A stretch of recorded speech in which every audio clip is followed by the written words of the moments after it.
Hi friends, ಎಲ್ಲರೂ ಹೇಗಿದ್ದೀರಾ? ನೀವು ಈ ಚಾನಲ್ನ ಫಸ್ಟ್ ಟೈಮ್ ವಿಸಿಟ್ ಮಾಡ್ತಿದ್ದೀರಾ?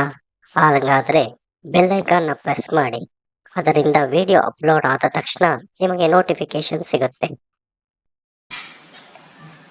ಕಠಿಣ ಪರಿಶ್ರಮದ ಫಲ. ಪ್ರಾಚೀನ ಕಾಲದಲ್ಲಿ ಶ್ರೀವಿಲಾಸ ಎಂಬ ಗ್ರಾಮದಲ್ಲಿ ಸೋಮಶೇಖರ ಎಂಬ ಯುವಕನೊಬ್ಬ ವಾಸಿಸುತ್ತಿದ್ದ. ಅವನ ತಂದೆ ತಾಯಿಯರು ದಾರಿದ್ರ್ಯದಲ್ಲಿ ಬದುಕುತ್ತಿದ್ದರು. ಮಗನು ದೊಡ್ಡವನಾದ ಮೇಲೆ ಹಳ್ಳಿಗೆ ಕೀರ್ತಿ ತರುವನು ಎಂದು ಆಶಿಸುತ್ತಿದ್ದರು. ಆದರೆ ಸೋಮಶೇಖರನಿಗೆ ಪರಿಶ್ರಮ ಪಡುವ ಆಸಕ್ತಿ ಇರಲಿಲ್ಲ. ಅವನು ಎಲ್ಲವನ್ನೂ ಸುಲಭವಾಗಿ ಪಡೆಯುವ ಬಯಸುತ್ತಿದ್ದನು. ಒಂದು ದಿನ ಹಳ್ಳಿಯ ದಣಿವಿಲ್ಲದ ಕೃಷಿಕನಾದ ರಾಮಯ್ಯನು ಸೋಮಶೇಖರನಿಗೆ ಸಲಹೆ ನೀಡಿದನು. ಬಾಳಿನಲ್ಲಿ ಯಶಸ್ಸು ಬೇಕಾದರೆ ನೀನು ಶ್ರಮಿಸಬೇಕು. ಶ್ರಮವಿಲ್ಲದೆ ಯಶಸ್ಸು ಸಿಗುವುದಿಲ್ಲ. ಆದರೆ ಸೋಮಶೇಖರ ಇದನ್ನು ನಿರ್ಲಕ್ಷಿಸುತ್ತಾ ಸುಲಭ ಮಾರ್ಗವನ್ನು ಹುಡುಕಲು ಮುಂದಾದನು. 10 ವರ್ಷ ಕಳೆದರೂ ಸೋಮಶೇಖರ ಯಾವುದೇ ಸಾಧನೆ ಮಾಡಲಿಲ್ಲ. ಹಳ್ಳಿಯ ಜನರು ಪ್ರಗತಿಪಥದಲ್ಲಿದ್ದರೆ ಅವನು ಇನ್ನೂ ನಿರುದ್ಯೋಗಿಯಾಗಿ ಸಮಯವನ್ನು ವ್ಯರ್ಥ ಮಾಡುತ್ತಿದ್ದನು. ಒಂದು ದಿನ ಅವನ ಹೊಟ್ಟೆ ಕಿಚ್ಚಿನಿಂದ ಬಳಲುತ್ತಿದ್ದಾಗ ಹಳ್ಳಿಯ ಜನರು ಅವರ ಬೆನ್ನಿಗೆ ಹೊರೆ ಹಾಕಿಕೊಂಡು ದುಡಿಯುತ್ತಿದ್ದುದನ್ನು ನೋಡಿದನು. ಅವನು ತಾನು ಏನಾದರೂ ಸಾಧಿಸದೇ ಇದ್ದುದನ್ನು ಅರಿತುಕೊಂಡನು. ಸೋಮಶೇಖರನ ಪರಿವರ್ತನೆ. ಅವನು ಒಂದು ದಿನ ಗ್ರಾಮದಲ್ಲಿರುವ ಪಂಡಿತರ ಬಳಿಗೆ ಹೋಗಿ, ನನಗೆ ಯಶಸ್ಸು ಬೇಕು, ನಾನು ಏನು ಮಾಡಬೇಕು ಎಂದು ಕೇಳಿದನು. ಪಂಡಿತರು ಉತ್ತರಿಸಿದರು, ನಿನ್ನೊಳಗೆ ಇರುವ ಶಕ್ತಿ ಮತ್ತು ಸಂಕಲ್ಪವನ್ನು ಅರಿತುಕೋ. ಪರಿಶ್ರಮವೇ ನಿನ್ನನ್ನು ಯಶಸ್ಸಿನ ದಾರಿಗೆ ಕರೆದೊಯ್ಯುತ್ತದೆ ಎಂದರು. ಆ ದಿನದಿಂದ ಸೋಮಶೇಖರ ತನ್ನ ಜೀವನವನ್ನು ಬದಲಾಯಿಸಲು ನಿರ್ಧರಿಸಿದನು.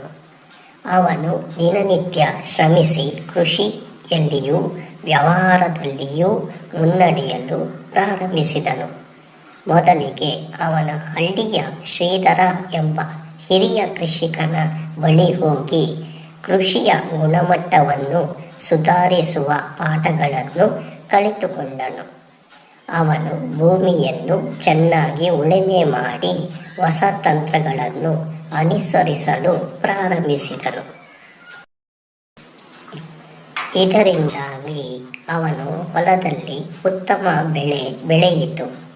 ಗ್ರಾಮಸ್ಥರು ಅವನ ಶ್ರಮವನ್ನು ನೋಡಿ ಆಶ್ಚರ್ಯಪಟ್ಟರು. ಕೆಲವೇ ವರ್ಷಗಳಲ್ಲಿ ಸೋಮಶೇಖರ ತನ್ನ ಶ್ರಮದಿಂದ ಕೇವಲ ಯಶಸ್ಸು ಕೃಷಿಕನಾಗಿಯೇ ಅಲ್ಲ, ಬಡ ಜನರಿಗೆ ಸಹಾಯ ಮಾಡುವ ದಾನಶೂರನಾಗಿಯೂ ಹೊರಹೊಮ್ಮಿದನು. ಸೋಮಶೇಖರನ ಮತ್ತೊಂದು ಪ್ರಯತ್ನ. ಸೋಮಶೇಖರ ಈಗ ಮತ್ತೊಂದು ಮಹತ್ವದ ನಿರ್ಧಾರವನ್ನು ತೆಗೆದುಕೊಂಡನು. ಅವನು ತನ್ನ ಕೃಷಿಯಿಂದ ಗಳಿಸಿದ ಲಾಭವನ್ನು ಬಳಸಿಕೊಂಡು ಹಳ್ಳಿಯಲ್ಲಿ ಶಿಕ್ಷಣಕ್ಕಾಗಿ ಒಂದು ಶಾಲೆಯನ್ನು ನಿರ್ಮಿಸಲು ನಿರ್ಧರಿಸಿದನು. ಹಳ್ಳಿಯ ಬಡ ಮಕ್ಕಳಿಗೆ ಶಿಕ್ಷಣ ದೊರಕಿಸಲು ಈ ಶಾಲೆ ದೊಡ್ಡ ಆಶಾಕಿರಣವಾಯಿತು. ಜನರು ಅವನ ಕಾರ್ಯಕ್ಕೆ ಹೃತ್ಪೂರ್ವಕ ಅಭಿನಂದನೆ ಸಲ್ಲಿಸಿದರು. ಕೆಲವು ವರ್ಷಗಳ ನಂತರ ಹಳ್ಳಿಯ ಮಕ್ಕಳು ಶಿಕ್ಷಣ ಪಡೆದು ಜೀವನದಲ್ಲಿ ಯಶಸ್ಸು ಕಾಣಲು ಪ್ರಾರಂಭಿಸಿದರು. ಹಲವರು ಡಾಕ್ಟರ್, ಇಂಜಿನಿಯರ್, ಶಿಕ್ಷಕರಾದರು. ಸೋಮಶೇಖರ ಶ್ರಮದ ಫಲವಾಗಿ ಶ್ರೀವಿಲಾಸ ಗ್ರಾಮವು ಸಂಪೂರ್ಣ ಬದಲಾಯಿತು.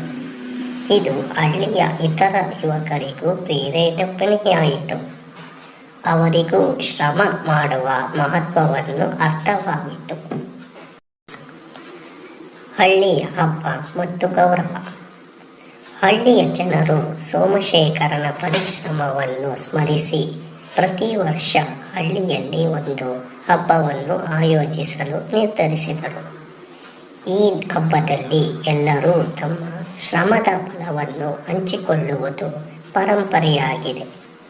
ಹಳ್ಳಿಯ ಹಿರಿಯರು ಸೋಮಶೇಖರನಿಗೆ ಗೌರವ ಸಲ್ಲಿಸಿದರು.